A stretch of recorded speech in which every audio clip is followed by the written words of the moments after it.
month, he shares his fresh bites and favorite Austin foodie finds. October of special, of course, because it's festival season, which is why he's in his festival wear. Joining us now with Where to Eat During ACL is food blogger, host, and our good friend, Ali Khan. Ali, good morning. I know, well, and it is a good morning. Yeah. It's the first morning of ACL weekend, one of 2 weekends. Here we go. And actually, you've done a little dressing, a costumery for the camera, because yes, this is what you plan to wear, but you plan to go next weekend, actually. Yeah, I know. Maybe I'll recycle this outfit. I mean, look, let's be honest. You'll probably see the outfit I wear next weekend, because I don't have a lot. The closet's not that big. Sure. And I think that this is a perfect little setup for ACL. You've got the hat, you've got the killer aviators, and your friends can find you in the crowd. Yeah, although I have been to some events where I've had doppelgangers, so you never know. You know what's funny? As much as you could think you've come up with the most creative outfit at ACL, you will find someone who's like, oh yeah, Amazon. I've done that too, yeah.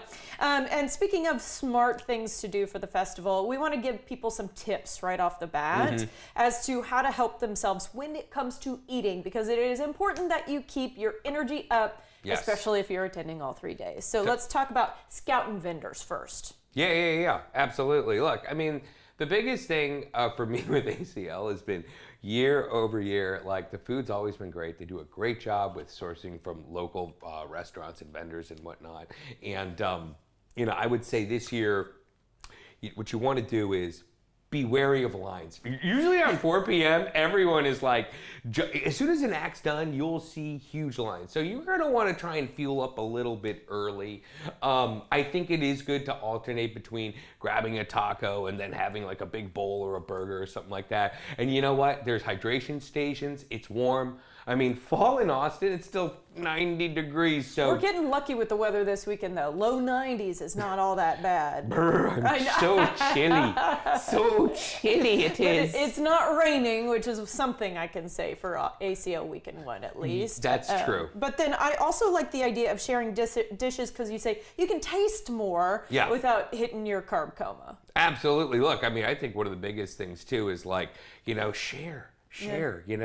Some of my all-time like evergreen meals, like the shawarmas or the bowls, those are totally worth sharing, because there's so many places you want to try. You don't want to limit yourself. Why limit yourself to 3 meals a day? That's no fun. It's festival season. Exactly. Yeah, absolutely. Okay, and speaking of, you have some great eats for being at ACL. Yeah. Let's start with jabs. Smashburgers have been a thing for you this year, a theme. I know. I mean, this is the thing. Like, smashburgers are they're the bee's knees. Are popular all over coast to coast. They've taken over what people expect for a burger. And it's funny, Jabs was a place that took Austin by storm. They won Best Burger by the judges poll at Austin Monthly's Burger Bash. That's saying something. And the People's Choice, right? Yeah. And what's crazy too is they do a smash burger that isn't, frankly, one of the most expensive in town. They use really, really good meat. They have a killer sauce.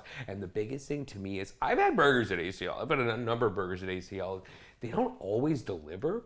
I'm very excited to try Jabs because they serve it at Q2 Stadium, and the burger does well there. I think they have figured it out. Yeah. They see the matrix. Which is hard to do when you're not in your own brick and mortar, but of course we are a place of food trucks, so people understand being a little bit more mobile. Yeah. So hopefully Jabs does well. I am so jealous of this next one, Steamies Dumplings. Okay. I love a soup dumpling. Yes. And you can have just 1 or 2 and keep going. Exactly. Yeah. Exactly. I mean, talk about like literally, it's almost like tapas-esque eating for a food festival, for a music festival with food. It's so cute too, yeah. So I actually went there not too long ago, and Steamies has been around, but little inside baseball, a chef took it over a couple years ago, and what seems like one of those little strip mall dumpling places, we've all been there, been there a few times.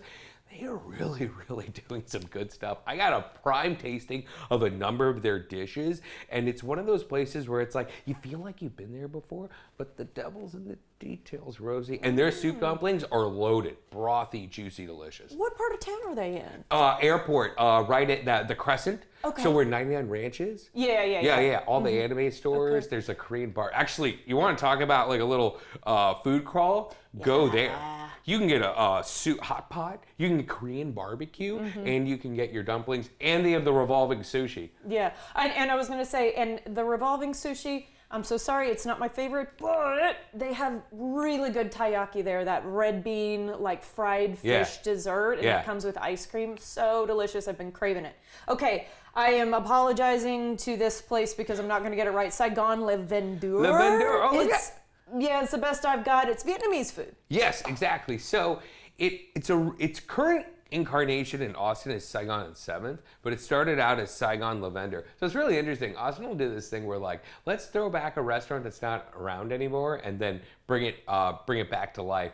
So you see that with Knuckle Sandwich at the airport. You know, that one's like long gone, but whatever. Anyways, or Noble Sandwich, I should say. But anyways, Saigon Lavender, look, I don't know what their menu's gonna be, but I do remember going to Saigon Lavender back in the day for really the banh mi. And I'm really hoping they're serving a banh mi because it's hot out. Yeah. It is a great sandwich to have when it's warm out. It's refreshing, it's crisp and savory. I mean, it sounds like that meal I wanna have around 1 p.m. before I'm catching a show. Yeah, absolutely, and keeps you fueled for a while. Yeah. Okay, and then I'm actually really excited about this last choice of yours because we've just had them on the show not too long ago. Kidding. And let me tell you, okay, so it's Oro Bianco. I'm going to be the one who gives it away. But let me tell you what happened is that we were doing a shoot for the Hill Country. Yeah. And at the end of our time together, I was like, okay, we just need to throw 3 scoops together, pistachio, big colors. Just give me big colors. They did pistachio and blackberry and something else.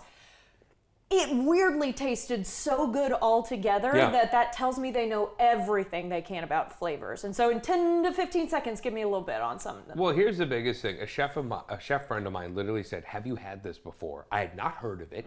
They make their ice cream or their gelato out of water buffalo milk. Yeah. So it comes with pedigree. It's unique. It's going to be hot at ACL. You best believe I'm going to get some ice cream. Super creamy. No-brainer. And they've got some really good flavors. Okay, we'll have to leave it there. But great on your outfit of choice for the festival, and we wish you well. Have a good time. I know. I got to get going. I got to start dancing right now. All right. For more foodie recommendations, follow Ali on social media at Ali Khan Eats or visit his website, alikhaneats.com.